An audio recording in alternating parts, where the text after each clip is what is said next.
Hello students, good morning. स्वागत है आप सबका वर्कशॉप कैलकुलेशन एंड साइंस की ऑनलाइन क्लास में। जैसा कि आपको पता है, अभी हमारा फ्रिक्शन में लुब्रिकेशन टॉपिक चल रहा है, संनेहन चल रहा है, घर्षण का ये टॉपिक है, पार्ट है। तो लास्ट क्लास में हमने लुब्रिकेशन के बारे में पढ़ा था। लुब्रिकेशन क्या होता है, types of lubrication, properties of lubrication, advantage और मेथड ऑफ लुब्रिकेशन के बारे में हम पढ़ चुके हैं। आज हम जो टॉपिक लेने जा रहे हैं वो है important points in lubrication of machine. मशीनों के संनेहन में महत्वपूर्ण बिंदु, किन बिंदुओं का ध्यान में रखा जाना चाहिए जब हम मशीनों का लुब्रिकेशन करते हैं या उनका संनेहन करते हैं। तो क्योंकि मशीनें हमें हमारे काम में हमारा साथ देती हैं और वो लंबे समय तक तभी हमारे साथ चल पाएंगी जब हम उनका ध्यान रखेंगे, उनकी केयर करेंगे, उनको टाइम टू टाइम उनका संनेहन करेंगे, तो वो अच्छे से काम करेंगी और उनकी लाइफ है वो क्या है, एक्सटेंड हो जाएगी, उनकी लाइफ है क्या ज़्यादा अच्छी रहेगी मशीनों की। तो बात करते हैं अपन किन किन बिंदुओं को ध्यान में रखा जाना चाहिए जब हम लुब्रिकेशन करते हैं मशीनों का। मशीनों में कई पार्ट्स होते हैं, बियरिंग, गियर्स वगैरह मूविंग पार्ट्स होते हैं, जिनको क्या हमें टाइम टू टाइम उनको चिकनाई, ग्रीसिंग, ऑयलिंग करने की ज़रूरत पड़ती रहती है, जिससे कि वो स्मूथली रन होती रहती है, चलती रहती हैं। तो किन बिंदुओं का हमें ध्यान रखना चाहिए जब हम उन पे ऑयलिंग करें या ग्रीसिंग करें या लुब्रिकेशन करें, तब हमें ध्यान रखना चाहिए। तो सबसे पहले तो हमें ये पहचान करनी होती है कि उस मशीन के लिए किस तरह का लुब्रिकेंट यूज होगा, कौन सा ऑयल यूज होगा, कौन सी ग्रीस यूज होगी, तो और कहाँ कहाँ पे उनको लुब्रिकेट, कौन कौन से बिंदुओं पे, पॉइंट्स पे उसको लुब्रिकेशन की आवश्यकता है, उन बिंदुओं की हमें पहचान करनी होगी। फिर उसके लिए हमें सही संनेहक, सही लुब्रिकेंट जो उसके लिए यूजफुल हो, उस मशीन की लाइफ के लिए अच्छा हो। तो जिस तरह से हम गाड़ियों की सर्विस करवाने जाते हैं तब हम मैकेनिक को कहते हैं कि यही ऑयल डालना भाई, क्यों, हमें पता है हमारी गाड़ी के लिए कौन सा ऑयल बेस्ट है। तो उसी तरह से मशीनों के लिए भी ये चीज़ अप्लाई होती है कि कौन सा लुब्रिकेंट है, क्या है अच्छा रहेगा अपनी मशीन के लिए, कौन सा उपकरण अच्छा रहेगा, उचित उपकरण का चुनाव करें कि जिससे कि आप क्या अच्छे से लुब्रिकेंट कर सकें उसका। फिर उस पर संनेहक लागू करें, उस पर लुब्रिकेशन की जो टेक्निक है वो अप्लाई करें। ठीक है, तो ये तो हो गए कुछ बिंदु जिनको हमें ध्यान रखना है लुब्रिकेशन के टाइम।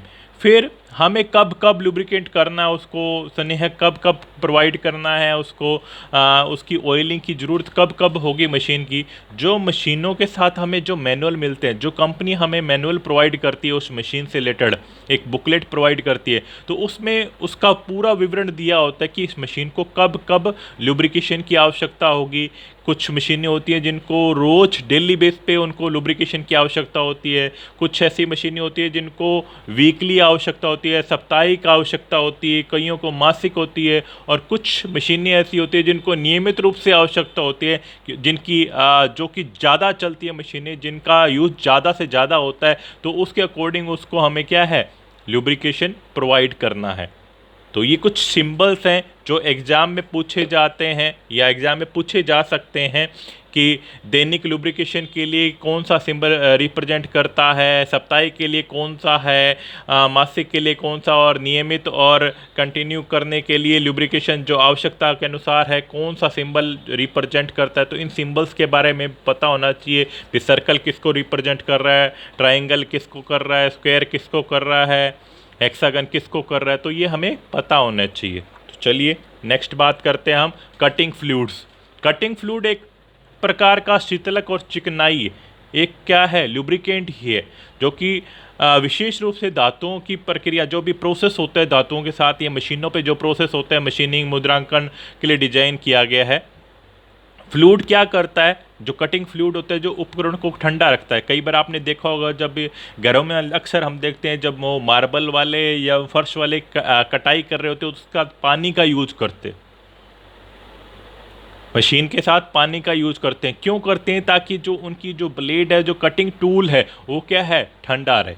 अगर गर्म हो जाएगा तो उसकी इफ़िशियंसी नहीं रहेगी, वो ज़्यादा उसकी जो शार्पनेस है वो जल्दी ख़त्म हो जाएगी।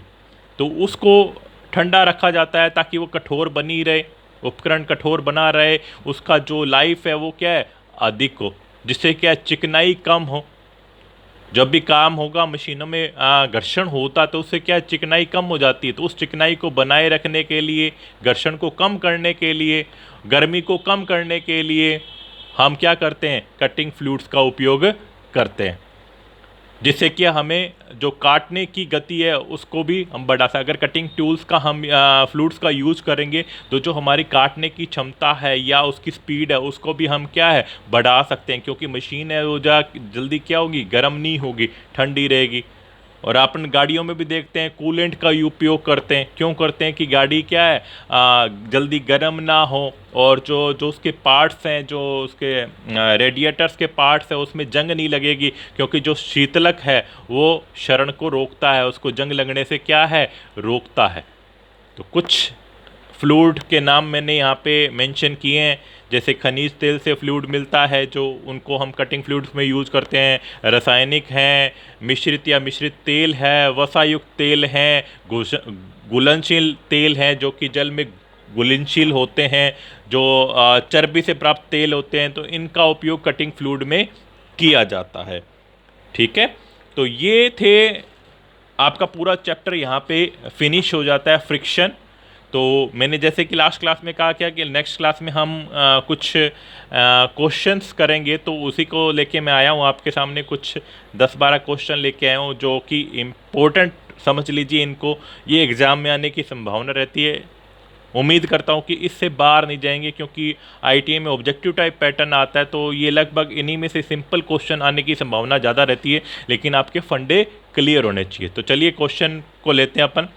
एक स्कूटर का वजन 120 केजी है, ब्रेक, उस पर ब्रेक लगाए जाते हैं ताकि पहियों को रोलना क्या हो, बंद हो जाए, स्कूटर रुक जाए, स्कीडिंग शुरू हो जाए। उसका घर्षण गुणांक बल अपने को ज्ञात करना है। घर्षण गुणांक हमें क्या है दिया गया है 0.4 दिया गया है। तो स्कूटर का वजन कितना है 120 केजी। कितना है स्कूटर का वजन 120 केजी। सॉरी, स्कूटर का वजन है 120 केजी। सॉरी, फिर आगे निकल गया।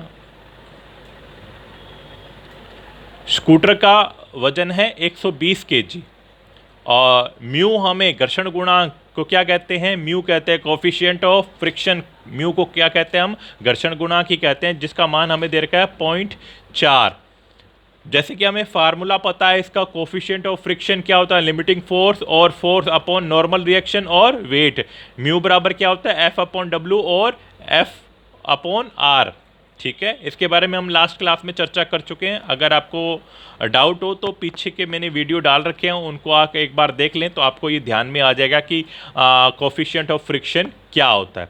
तो हमें म्यू पता है, W पता है, हमें क्या कैलकुलेट करना है, F कैलकुलेट करना है। तो डायरेक्ट फॉर्मूले में मान रखना है और कुछ भी नहीं करना है।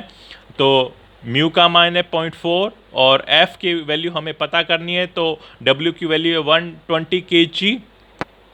F फोर्स ये हमें दे रखा है, तो हमें फोर्स ही ज्ञात करना है, कौन सा, घर्षण का बल ज्ञात करना है कि उस पर उसको रोकने के लिए हमें कितना बल लगाना होगा। तो F बराबर हो जाएगा, ये 120 इधर आ जाएगा मल्टीप्लाई में, 0.4 × 120 kg किसके बराबर हो जाएगा, इसको कैलकुलेट करेंगे तो 48 kg आ जाएगा। 48 kg फोर्स अपने को जरूरत पड़ेगी उसको रोकने के लिए, स्कूटर को रोकने के लिए।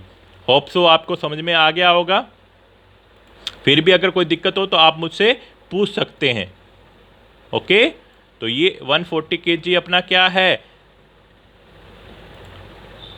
रिजल्ट आ गया है। ठीक है, चलें आगे।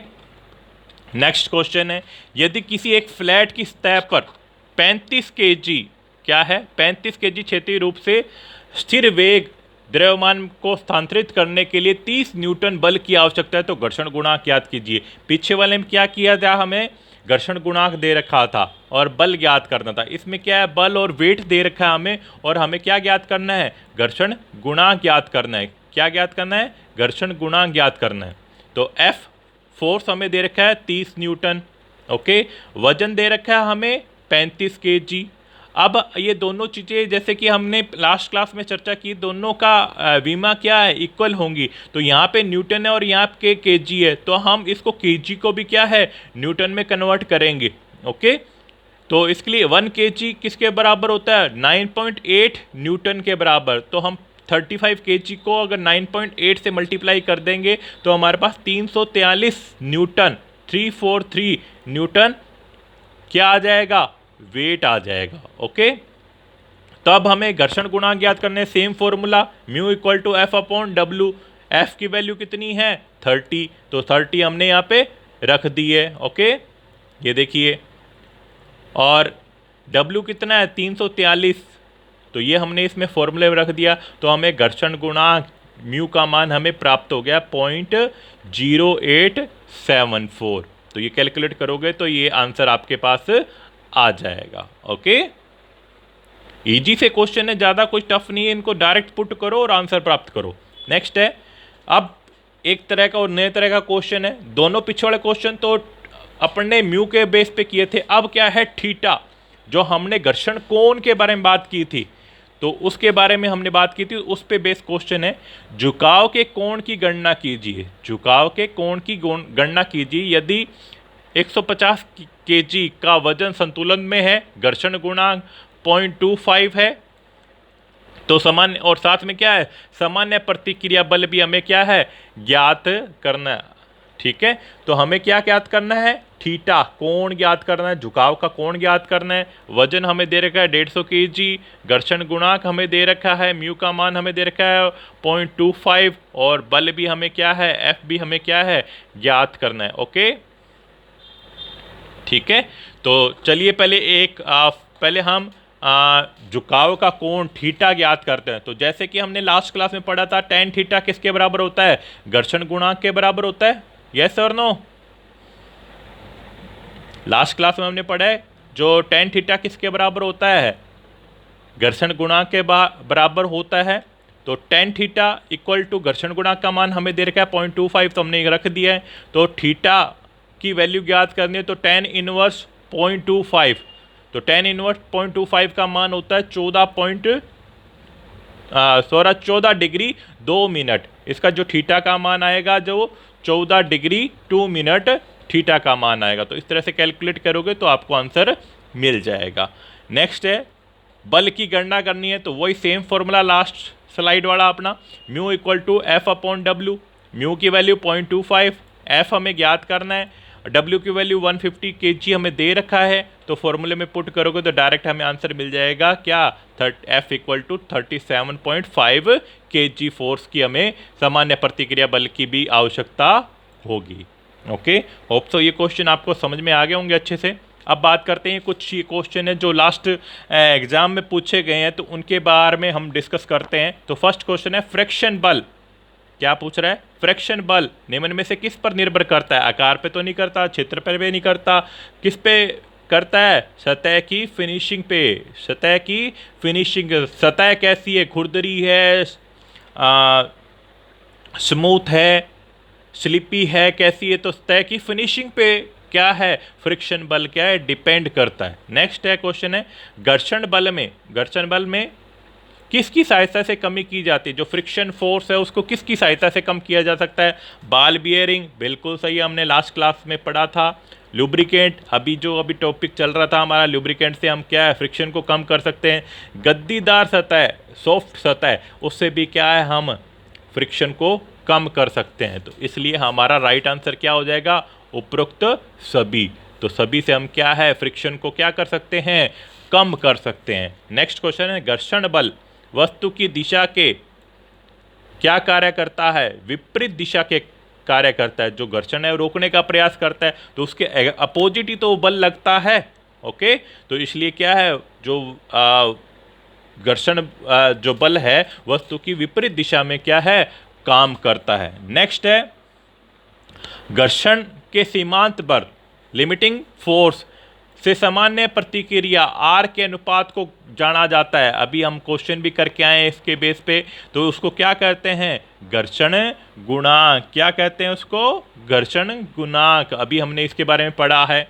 नेक्स्ट है, घर्षण गुणांक किसके बराबर होता है? tan थीटा के बराबर होता है। घर्षण गुणांक किसके बराबर होता है? tan थीटा के बराबर होता है। ठीक है।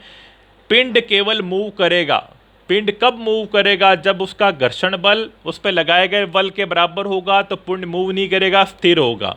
ओके, तो घर्षण बल कम होगा अगर लगाए गए बल से, अगर रोकने का प्रयास कम किया जा रहा होगा और उस पर हम ज़्यादा फोर्स कराएंगे तभी तो वो चीज़ क्या है? मूव करेगी। तो यही इसमें पूछा गया है कि पिंड कब मूव करेगा? जब उस पर क्या है? घर्षण बल क्या होगा? कम होगा लगाए गए बल से। नेक्स्ट है, दो सतहों के मध्य गति प्रारंभ होने से पूर्व, दो सतहों के बीच गति प्रारंभ होने से पूर्व उत्पन्न घर्षण को क्या कहते हैं? सीमांत घर्षण। लेकिन वो तो यहाँ पे है ही नहीं, तो सीमांत घर्षण को क्या बोलते हैं? लिमिटिंग फोर्स को चरम फ्रिक्शन भी बोलते हैं, चरम घर्षण भी बोलते हैं। तो उसको क्या बोलते हैं? दो सतहों के मध्य जो प्रारंभ होने से पूर्व जो घर्षण होता है तो उसको क्या बोलते हैं? चरम घर्षण या सीमांत घर्षण। घर्षण कम करने के लिए हम किसका उपयोग करते हैं? लुब्रिकेंट का उपयोग करते हैं। एक काय बॉडी दूसरे काय के संपर्क में आने पर घर्षण के किस प्रकार का घर्षण होता है? जब दो बॉडी एक दूसरे के संपर्क में आती हैं तो वो किस तरह का घर्षण होता है? जो हमने फर्स्ट क्लास में पढ़ा था, ये क्या होता है? स्थैतिक घर्षण होता है, स्टैटिक फ्रिक्शन होता है। तो ये था आपका फ्रिक्शन टॉपिक। होप सो सबको समझ में आया होगा। बोर्ड के जो निर्देशानुसार जितने लेक्चर में पूरा होना चाहिए था वो हमने उसमें पूरे करने की कोशिश की है। आपके साथ क्वेश्चन भी डिस्कस किए हैं। मैंने पूरे टॉपिक आपके इसमें कवर करने की कोशिश की है। फिर भी अगर आपको कहीं डाउट लगता है तो आप मेरे से निसंकोच पूछ सकते हैं, मुझे कमेंट कर सकते हैं, मुझे मैसेज कर सकते हैं। सभी टॉपिक मैंने कवर करने की पूरी कोशिश की है। तो घर पे रहें, सुरक्षित रहें, क्योंकि कोरोना अपना कहर दिखा रहा है। तो जितना उसके बच के रहें, बाहर न निकलें, मास्क का उपयोग कर रहे हैं, गाइडलाइंस का पालन करें, घर पे रहें, सुरक्षित रहें, अपना ध्यान रखें, अपने परिवार का ध्यान रखें, आस पड़ोस का ध्यान रखें। ठीक है, वीडियो अच्छा लगा तो लाइक करें, कमेंट करें, शेयर करें, सब्सक्राइब करें, अपने दोस्तों को भी बोलें सब्सक्राइब करने के लिए। Thank you.